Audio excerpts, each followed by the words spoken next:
Hello guys, welcome back to the channel. As we all say, I'm glad you can join me today as I want to talk to you a bit about the most recent blog post here from Total War called Thank You 2024. And I guess I'm a bit late to the party with this one. This has already been viewed over 70,000 times. I've been a bit out of the loop and in these kinds of ways, but still here we are. So this is one of those annual messages, and we get it from the Vice President of Total War, Roger Collum. And I won't read through every single thing, but I want to get further down the line on what's actually next for Total War in 2025 and beyond. So first of all, he gets into everything's going back to work and that stuff, and he raises one interesting thing. With a big challenge in game making is trying to please everyone without watering the things down so much that you basically ruin what's special. The truth of the matter is that it will be impossible to please everyone. Instead, we always strive to make the best decision we can, which make the game as good as we hope it can be. Very much true. They have tried to please everyone. With Troy, for example, comes to mind.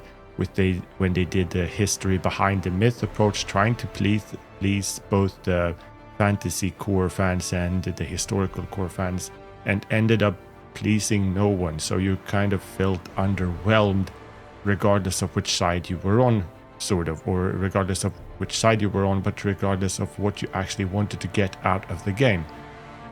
They got back a bit with it, with the Mythos DLC going full mythology, and also a bit of a band-aid for us historical fans with the historical mode as well, which is actually the most fun I had with Troy was in the historical mode, even though it was a bit watered down, definitely.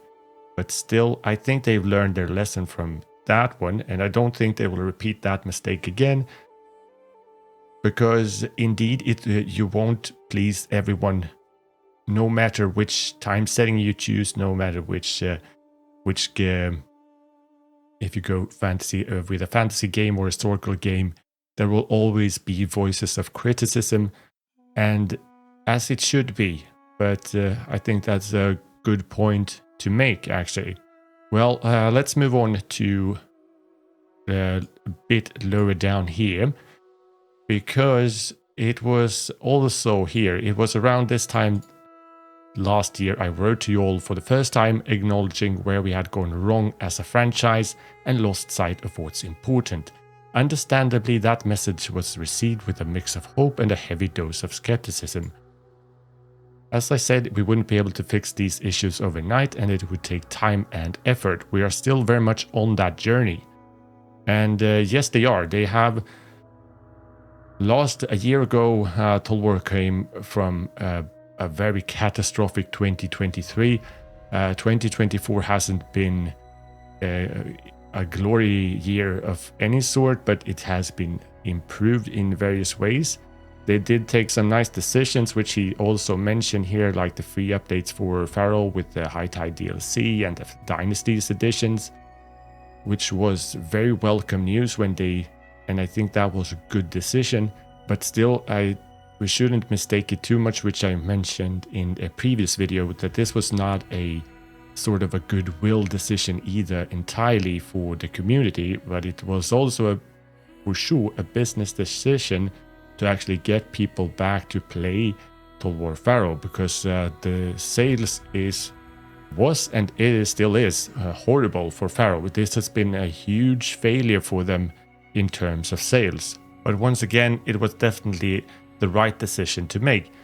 He also gets into that they have explored new ways to talk to us through blogs and videos directly from the teams. Most recently brought to you by Steve, Rich, Sean, Todor, Mitch, Victor, Josh, Chris, and Milko, and many people behind the scenes with our What's Next series. So they're definitely trying to improve the communication with us. But what's more interesting and what I'm more excited about is when we get down to here. Looking to the future, we are determined to keep our momentum, delivering on our pledges, and actively look for new ways to make a positive change. So first of all, our approach to blood packs will change. If a future Total War games thematically requires blood, then it will be included within the base game without the need for a separate purchase. And finally, right? This is so nice. I've always said this as well, and I do not know how many comments I read through the years of, with agitation, irritation, even anger towards having Blood Packs as a separate DLC and not having it available either with the release of a new game. It's just blows your mind. But finally, they are making this change, which is very much welcome. We all need our blood. And next, they also announced that the Total War launcher will be removed.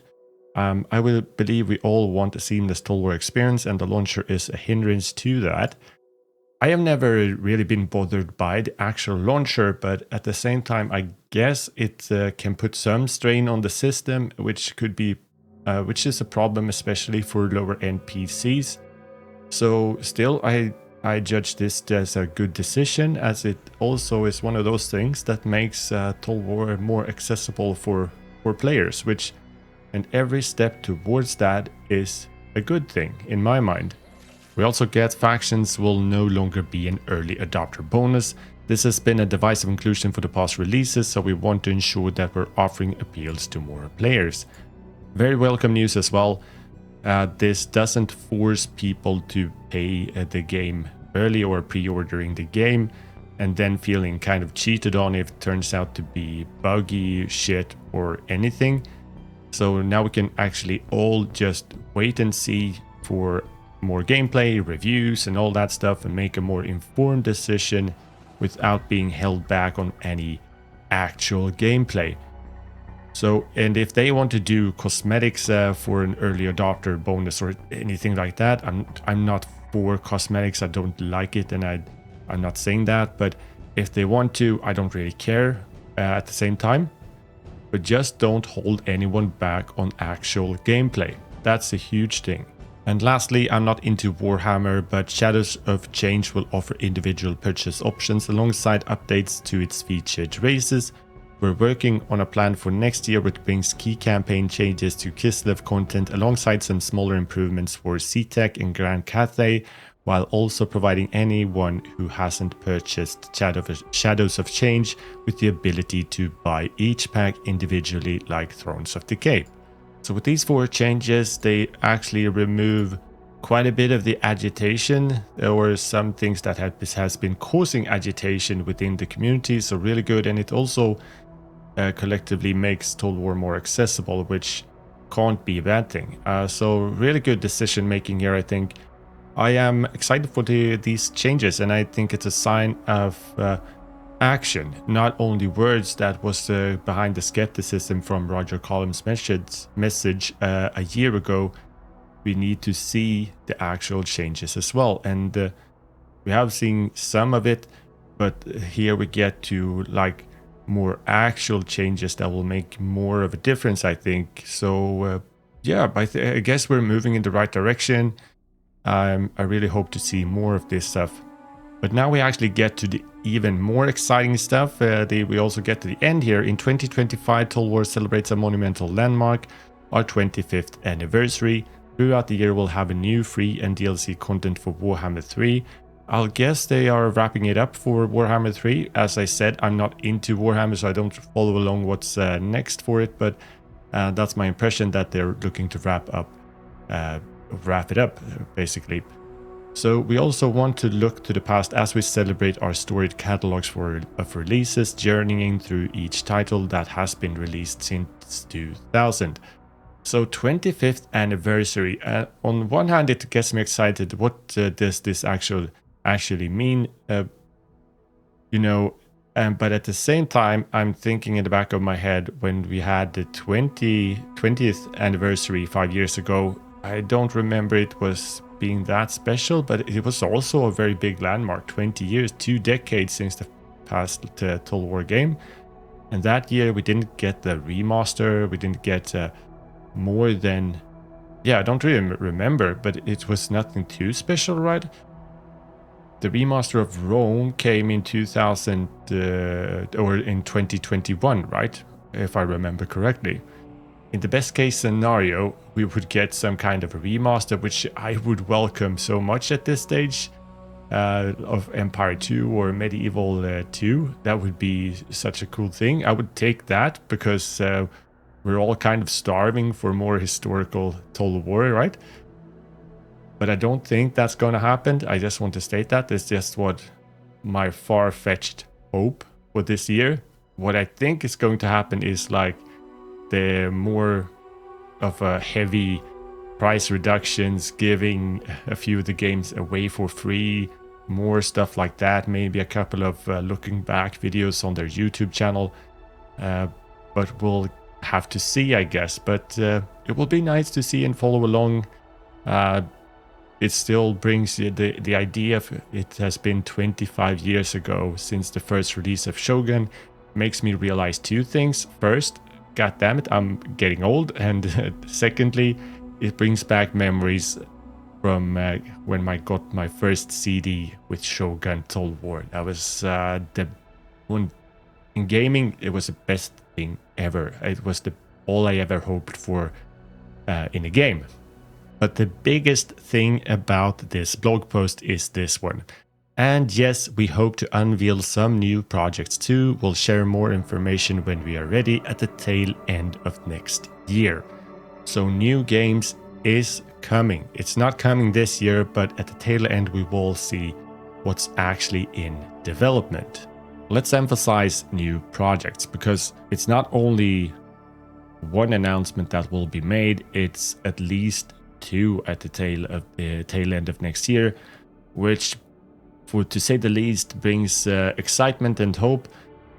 What they are, we will just have to see. It might be one new game, and it might be some kind of news about the current work on the new engine.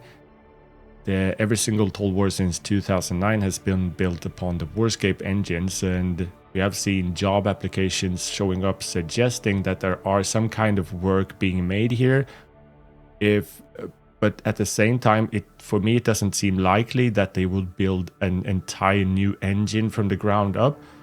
At least that's my impression, because as far as I know, that will take years and years to actually do, and very costly.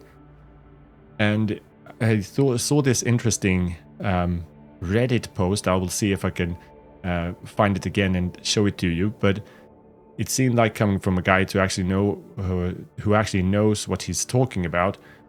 And he just pointed out one interesting thing. If they were to make an entire new engine and walk away from the Warscape engine, yes, they would remove a lot of the bad code that's there and causing problems, but they will also remove the good parts, which we all do not ever talk about. And that's was kind of eye-opening for me. And I don't really know how these stuff works, so I'm just trying to sit back and let's see approach here. But some kind of work is in the making, and a new engine or in a rework of the current engine is eventually needed, of course.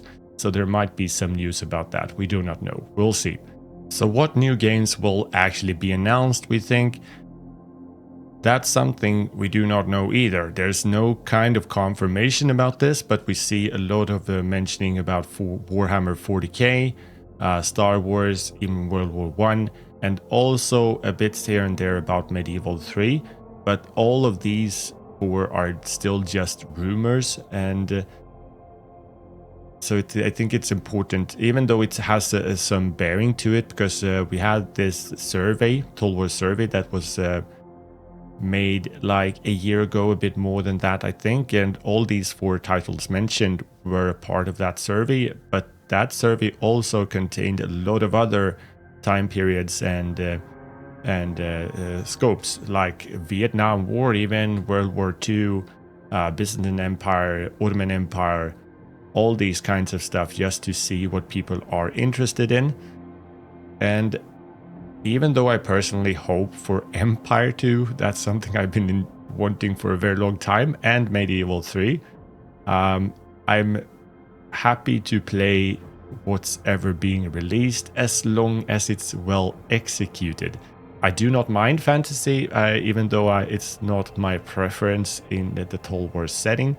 But were to say a 40k Total War is next, I am interested. I really am, but it has to be well executed and fun. That's so they really, whatever's next, they need to have a good game coming, or else I don't even know what to say. And it makes sense with Warhammer 40k, it makes sense with Star Wars. There's a huge market for both those titles, I think. So regardless of what's next, it's exciting to see what they're actually going to announce at the tail end of next year. So I think for 2025, let's just sit back, enjoy, and see what this 25th anniversary is all about. And even if there's nothing special, let's go back and play some fun campaigns and other titles. I look forward to play more Medieval Kingdoms 1212 AD. I look forward to get back to play as Sun Jian in Three Kingdoms, and there are a couple of more campaigns I want to do in my own head. I am sure you have as well, and just await the news when we actually get them. Okay guys, that's all I had for you today. I hope you enjoyed this kind of video, and let me know in the comments down below which kind of title you hope to see announced at the tail end of next year or this year. And don't forget to leave that like and subscribe and all that stuff. And have a nice Friday, have a nice weekend. Appreciate you. See you in the next one.